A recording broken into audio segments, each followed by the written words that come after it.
Welcome to the latest deep dive, where we look at the stories, the numbers, and the consequences shaping American life. This is Daily Pressure Report USA at Pressure Report USA. If you want the clearest breakdown of the economic forces that are affecting your family, your future, please hit that like button, subscribe right now, and share this with someone who really needs to know what's going on. And today we're tracking a seismic shift. I mean, that's really the only way to describe it. It is.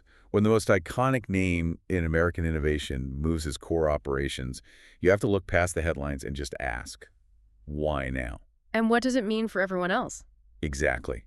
We are looking at Apple Incorporated's decision, announced just over a year ago in December 2025, to relocate its entire corporate headquarters from Cupertino, California, to Austin, Texas. Just think about that for a second, the scale of it. This move eliminates something like $8.7 billion in annual economic activity from the state that literally birthed Silicon Valley. That is a massive number. It is. And the question isn't whether Apple, a company that generated $391 billion in revenue in fiscal 2025, can afford to stay in California. Of course they can afford it. Right. The real question is what happens to California when even the strongest company on Earth concludes the state has become too expensive for its future growth. Who pays the price for those structural costs? That's the question. Stay with us as we unpack the timeline and the economic damage here. So Apple's California story, it goes way back. Oh, yeah.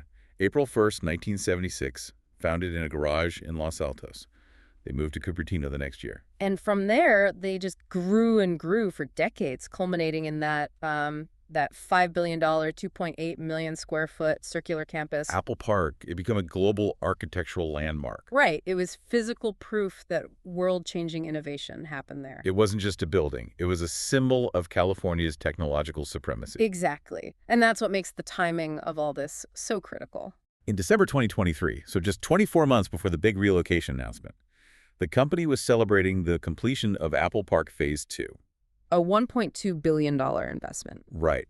And Governor Gavin Newsom was at that ceremony. I remember he proclaimed it was proof that California remained the, quote, undisputed global center of innovation. That proclamation aged poorly. It really did. 2 years later, December 9th, 2025, CEO Tim Cook personally delivers the news. He said the board determined that long-term competitiveness required consolidating operations where costs, support innovation rather than constrain it. Internally, this was codenamed Project Lunar. Yeah. And this sets off a 7-year transition. It starts with 8,200 corporate functions moving in 2026. But the shift affects 36,000 California employees in total. It sounds like a business strategy, but we know the human costs are just huge. So let's talk about the exact financial pressure points. Give us the numbers that really matter here. Okay. We have 6 numbers that completely define this deep dive. Number 1, 36,000. That is the number of direct California jobs eliminated over the next 7 years. So what does that mean for regular people? It means the loss of $6.7 billion in annual wages, just gone from the California economy. Okay, number 2, $2.1 billion.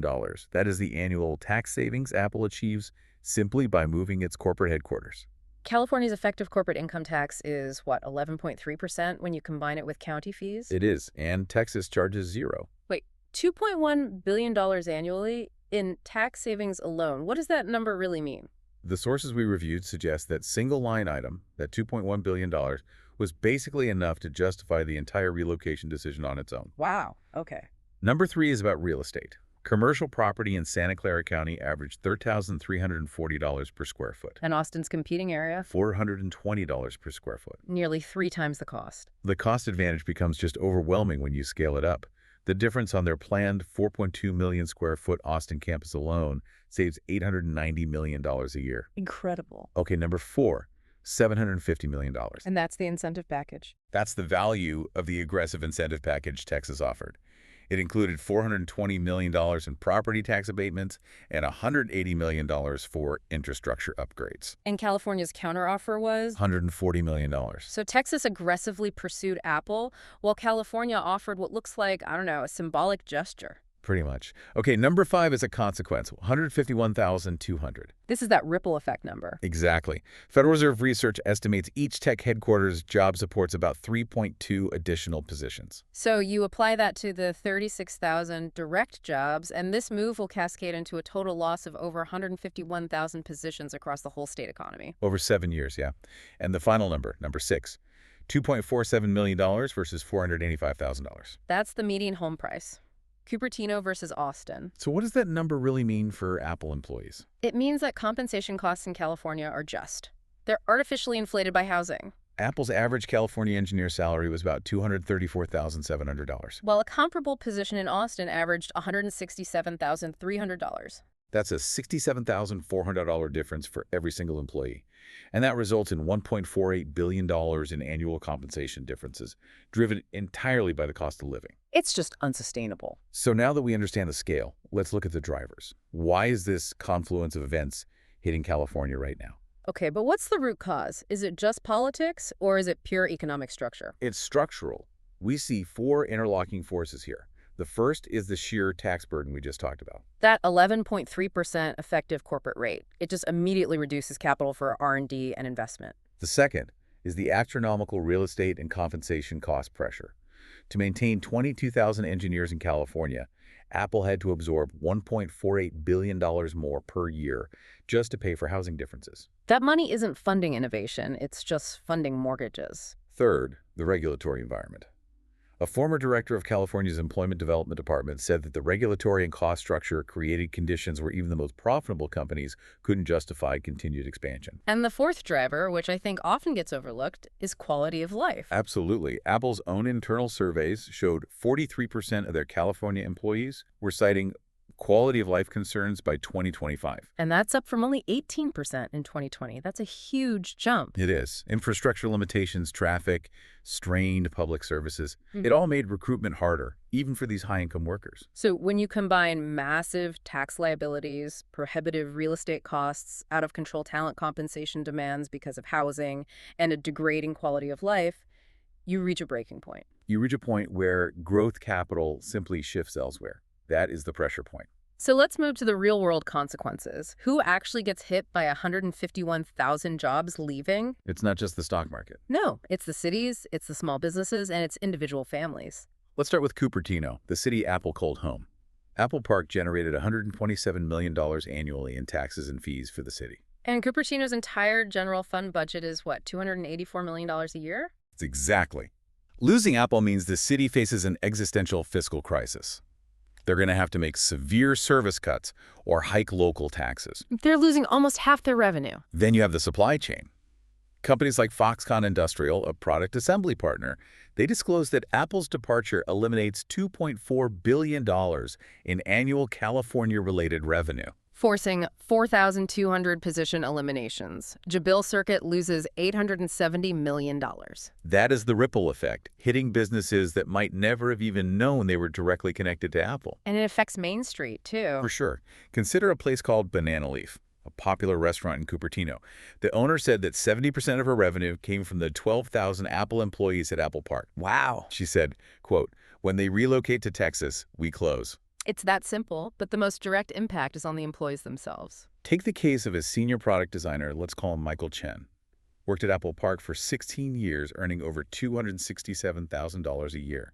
He gets a notification that his position is moving to Austin by June 2027. Right. So moving means his wife, a research scientist at Stanford, abandons 12 years of academic career progress.